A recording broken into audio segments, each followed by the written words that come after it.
Dear students, in work experience subject, we will take the core part of it. The lesson covered will be food and nutrition.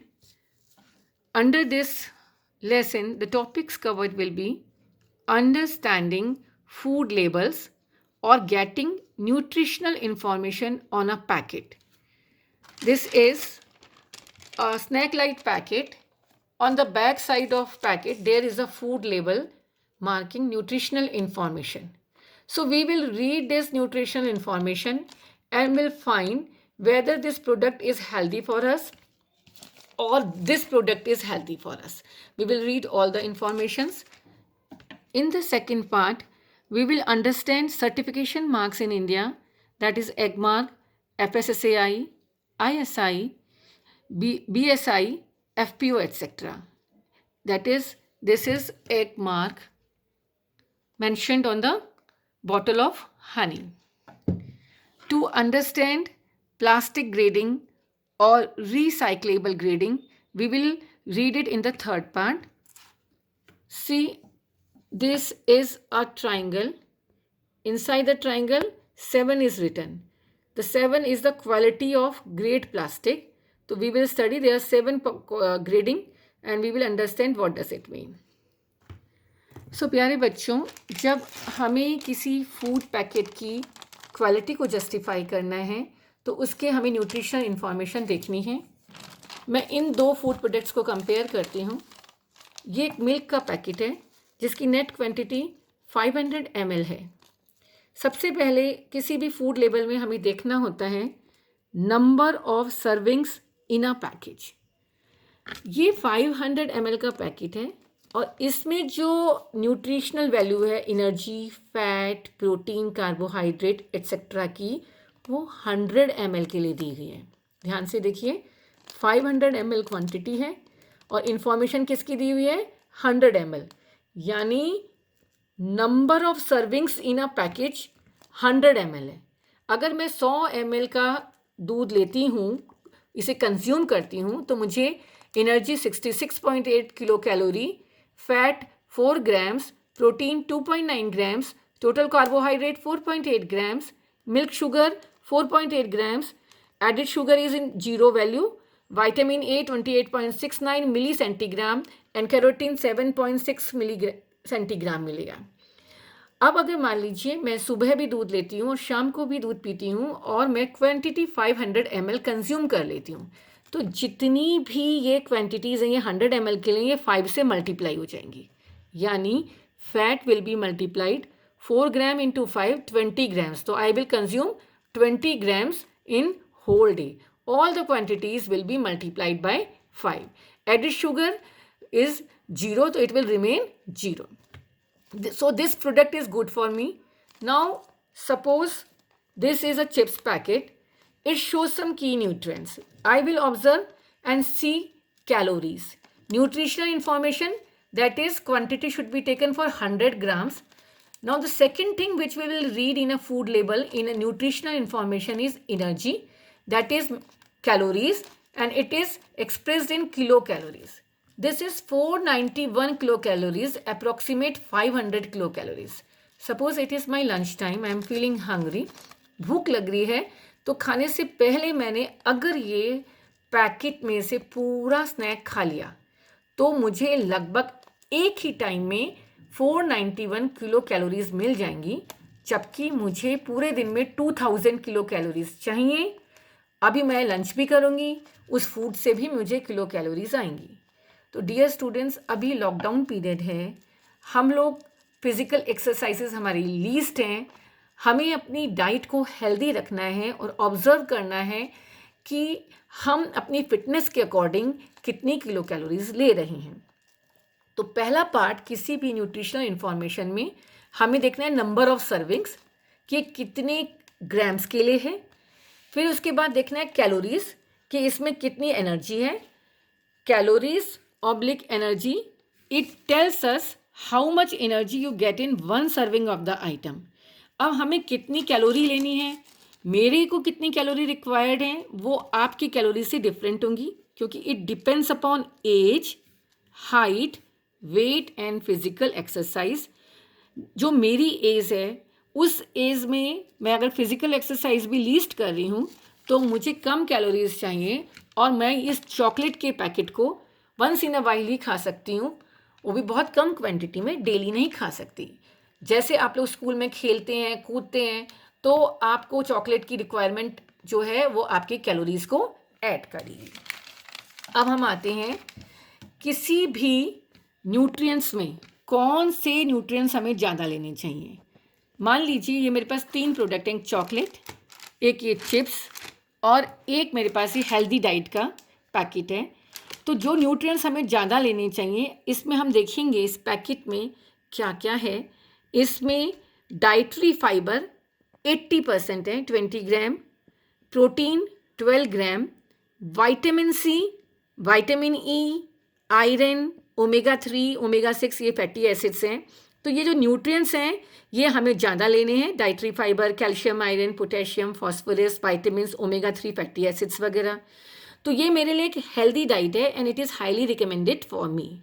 Now ये एक diet है जो nutrients to take less है, इसमें saturated fat है और trans fat है। Saturated fat और trans fat, sodium and sugar, these are not good for health, so it should be taken less. अब हम किसी भी पैकेट में देखते हैं हमें उसमें शुगर्स मैंशनड होता है, कहीं कहीं लिखा होता है एडिड शुगर, जैसे यहाँ लिखा था दूध के पैकेट में एडिड शुगर, और एक होता है टोटल शुगर। टोटल शुगर होती है जो किसी भी पैकेट में नेचुरली प्रेजेंट होती है, जैसे हम दूध है, मिल्क में मिल्क शुगर क्या है, इसमें नेचुरली प्रेजेंट है, और एडिड शुगर जो प्रोसेसिंग के दौरान ऊपर से डाली जाती है। हम इसको यहाँ भी देख सकते हैं, added sugar, sugar which is added during processing of food, total sugar, sugar which is naturally present in a product such as milk sugar, sugar in fruits. Dear students, saturated fats and trans fats are very bad for health. So bad fat is trans fatty acids, saturated fat, because it increases heart diseases. Healthy fat is monosaturated fat, omega 3, omega 6 fatty acids. These are good for heart. Now we will move on the percentage daily value, that is the third section of nutritional information. See this product. It has dual column. In one column, the quantity of product is mentioned in grams. In the another column, it is mentioned in percentage. So this is having dual column labels. It tells us percentage daily value. It tells us percentage of nutrient. In every product, we have to follow 5/20 rule. If a serving is 5% in nutrient, that it is having less nutrient value. If it is having 20% nutrient value, it is having high nutrient value. In this example, it is having 80% of dietary fiber. So it will be highly recommended for me. It is a high percent daily value food. And if fat is 23%, it is more than 20%. So this fat is more in quantity, so it will not be recommended for the persons of my age. But if a student is thin, then this fat will be recommended for him. Now topic 2 we will cover, that is certification marks in India. Certification marks are needed because it certifies that product is as per standard, regulations and guidelines. The first mark which I am telling is AgMark mark. It is used for agricultural products. I am having this honey. It is certified by Government of India and this is the mark of AgMark, represented it like this. AG for agriculture and mark for certification. It stands for fruits and vegetable products. For example, vegetable oil, honey, pulses, jam, pickle, etc. Next mark is ISI. It is also a certification mark for industrial production. Full form is Indian Standard Institute used for electrical appliances, switches, electric motors, wiring cables, heaters, kitchen appliances, etc. Now we will read, this is the symbol for ISI. The third mark is BIS. Full form is Bureau of Indian Standards. It is a hallmarking system for gold and silver jewelry of India, certifying the purity of metal. आजकल jewellery में BIS का mark होता है और ये justify करते हैं कि ये प्योर है. इसका सिंबल ये होता है. Now this is FPO, Food Product Order. It is used in packaged fruit, beverages like jams, crushes and in squashes, pickles, etc. आजकल ये कम यूज़ हो रहा है. Next mark is FSSAI. Full form is food safety and standard authority of India. Food safety standard authority of India ये हमें बताती है कि अगर ये मार्क है कि इस फूड ने सारे हाइजीन और सेफ्टी के स्टैंडर्ड मेंटेन किए हैं, ये फूड क्वालिटी में सेफ़ है, अवेलेबिलिटी में सेफ़ है. FSSAI lays down the hygiene and safety standards. It ensures availability of safe and quality food. The next mark is Eco Mark. The symbol or logo is this. It is issued by Bureau of Indian Standards to set standards to justify least impact on ecosystem. Next mark is Indian Organic Mark. India Organic Mark symbol is this. It ensures that product or raw material has grown through organic farming without use of chemical fertilizers. जिन product में बिल्कुल भी chemical fertiliser use नहीं होता है वो organic product के नाम से मार्केट में आते हैं, उनमें ये सिंबल होता है. आप इन दो मार्क से फैमिलियर हैं ही. This is the symbol for vegetarian mark, green dot, and this is brown dot is for non-vegetarian mark, and it is used in packaged foods to distinguish between vegetarian and non-vegetarian food. Now the next mark is toxicity label. When we purchase pesticides, on the packets of pesticides and containers of pesticides, these labels are marked. Suppose Baygon, Hit, etc. और pesticides में ये mark होता है. It tells levels of toxicity of pesticide. If it is marked red, it is poison. If it is marked yellow, it is poison. If it is marked blue, it is moderately toxic. And if it is marked green, it is slightly toxic. Now, these are some recycling mark. This green loop shows that this product can be recycled. This is ALU mark. This mark shows that product is made from recyclable aluminium. This is written here in the triangle is 1. This justify, this number indicates resin coat for the type of plastic used. किस तरह का quality का हम plastic use कर रहे हैं. The grade 1 है, 2 है, 3 है, क्या है वो ये सिग्निफाई करता है. वाइडली रिसाइकिल्ड का ये साइन होता है, सिंबल होता है. अगर आपका ये सिंबल है 1 तो अब मैं आपको बताती हूँ प्लास्टिक मटेरियल की रीसाइकलिंग कोड. जो भी हम प्लास्टिक मटेरियल हैं उसके रीसाइकलिंग कोड क्या होते हैं मैं आपको बताती हूँ. जैसे कि 1 है तो ये यूज़ होता है माइक्रोवेव में, सॉफ्ट ड्रिंक की बॉटल्स में, मिनरल वाटर में, लो ग्रेड प्लास्टिक में, and it should not B reused.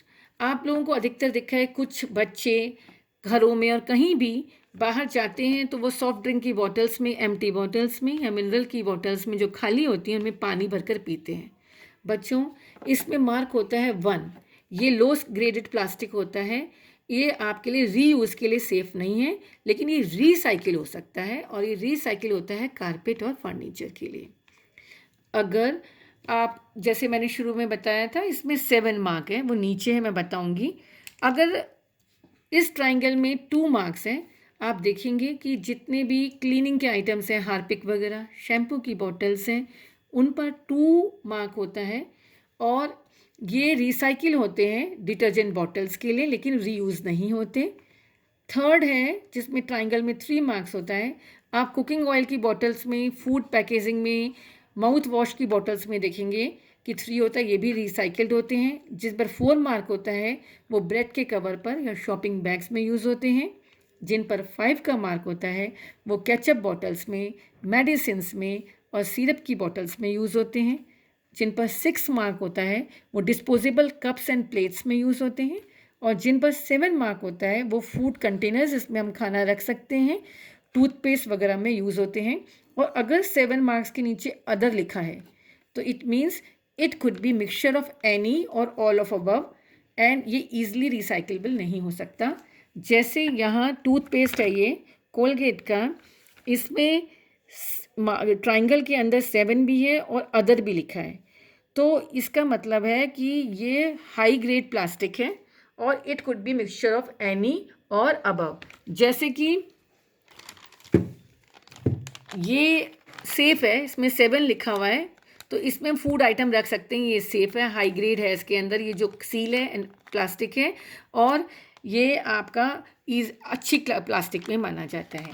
अब मैं आपको दिखाती हूँ, जैसे कि ये ऑयल था, इसमें आपकी दोनों मार्क्स हैं, FSSAI भी और इकबाल भी, दोनों मार्क्स इसमें हैं। इसमें एक ग्रीन का मार्क है, तो आप देखेंगे कि इसको दोनों ने सर्टिफाई किया हुआ है। नेक्स्ट मैं आपको एक चीज़ बताने वाली हूँ, वो है स्कैन कोड। आप इस चॉकलेट में ये निशान देखिए, this is the scan code. अब जब अपना मोबाइल इसके सामने लाते हैं तो आप अमूल के बारे में पूरी इन्फॉर्मेशन पा सकते हैं। इसके ऊपर स्कैनिंग करते ही अमूल की वेबसाइट खुल जाती है और आपको अमूल के प्रोडक्ट के बारे में पूरी इन्फॉर्मेशन मिल जाती है। इसके बाद एक मार्क और है जो आप लोग देखेंगे,